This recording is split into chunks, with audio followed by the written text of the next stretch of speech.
जय माता की भक्तों, आज इस वीडियो में बताएंगे कि नवरात्रि में माता दुर्गा की प्रसन्नता के लिए नवमी को माता की कन्याएं कितनी उम्र की तथा कन्याओं की संख्या कितनी होनी चाहिए। साथ ही माता के लिए क्षमा याचना भी सुनाएंगे, जिसे पूजा के अंत में कोई भूल हो जाने पर या द्रव्य में कोई त्रुटि हो जाने पर की जाए तो ये दुर्गा माँ की याचना पूजा में हुई भूल को पूर्ण करती है। तो सुनिए। श्री दुर्गा के भक्त को देवी की अतिशय प्रसन्नता के लिए नवरात्रि में अष्टमी तथा नवमी को कुमारी कन्याओं को अवश्य खिलाना चाहिए। इन कुमारियों की संख्या 9 हो तो अति उत्तम है। शक्ति न होने पर 2 ही सही, किंतु भोजन करने वाली कन्याएं 2 वर्ष से कम तथा 10 वर्ष से ऊपर नहीं होनी चाहिए। इन सब कुमारियों के नमस्कार मंत्र ये हैं: कुमारे नमः, त्रिमूर्ते नमः, कल्याणे नमः, रोहिणे नमः, कालिकाय नमः, चंडिकाय नमः, सांभवे नमः, दुर्गाय नमः, सुभद्राय नमः।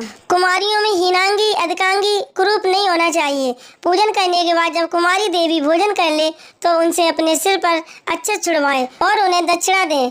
इस तरह करने पर महामाया भगवती अत्यंत प्रसन्न होकर मनोरथ पूर्ण कर देती हैं। इस तरह कुमारियों की संख्या तथा कुमारियों का पूजन करना चाहिए, जिससे माँ भगवती की कृपा प्राप्त होती है।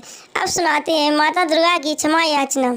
परमेश्वरी, मेरे द्वारा रात दिन सहस्त्रों अपराध होते हैं। यह मेरा दास है, ऐसा समझकर मेरे उन अपराधों को कृपा पूर्वक क्षमा करो। परमेश्वरी, मैं आह्वान नहीं जानता, विसर्जन करना नहीं जानता तथा पूजा करने का ढंग भी नहीं जानता। क्षमा करो देवी सुरेश्वरी, मैंने जो मंत्रहीन, क्रियाहीन और भक्तिहीन पूजन किया है वह सब आपकी दया का पात्र हूँ। जैसा चाहो करो। देवी परमेश्वरी, अज्ञान से, भूल से अथवा बुद्धि भ्रांत होने के कारण मैंने जो न्यूनता या अधिकता कर दी हो वह सब क्षमा करो। सैकड़ों अपराध करके भी जो तुम्हारी शरण में जगदम्ब कह के पुकारता है उसे वह गति प्राप्त होती है जो ब्रह्मादि देवताओं के लिए भी सुलभ नहीं है। जगदम्बिके, मैं अपराधी हूँ, किंतु तुम्हारी शरण में आया हूँ। इस समय दया का पात्र हूँ, तुम जैसा चाहो वैसा करो।